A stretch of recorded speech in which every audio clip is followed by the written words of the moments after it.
تبيع لنا واحدة؟ لا لا ليش؟ حقاتي. طيب عطنا واحدة كذا. ها؟ عطنا واحدة كذا. اعطيك حاجه انا حقتها يا شيخ. ما في شيء، قول له ضاعت. اقول له ضاعت؟ ما حرام، بعدين في ضاعت الشبر فيه ضاع. ها؟ بعدين لما نخطوه في الشبر ده كذي. ايش هو الشبر؟ الغبر، بعدين فيه حاجه اسمها ضاعت.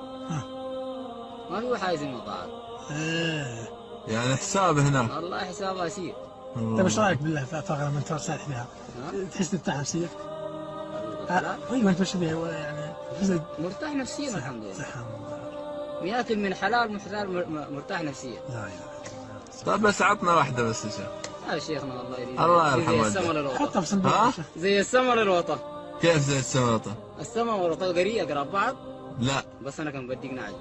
يا شيخ. والله. لو ايش؟ لو انا اديتك نعجة السمر والوطن نطبق سوا تكون يعني قراب بعض. نعطيك 200 ريال. مستحيل يعني مستحيلة من السمر والوطن تكون مع بعض صح؟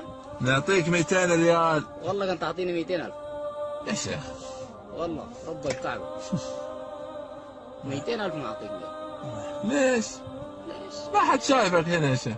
حق مين؟ اقول ما حد شايفك، ما راح نعلم احنا. ها؟ الله بقى ما تشوفني؟ انا يشوفك سبحان الله. خلاص.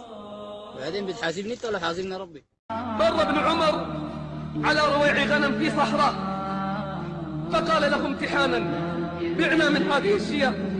فقال: أنا مملوك ومؤتمن، أنا مملوك ومؤتمن. فقال ابن عمر ممتحنا إيمانه: قل للمالك أكلها الذئب.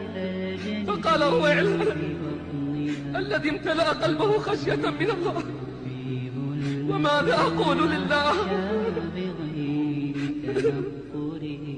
ماذا أقول لله؟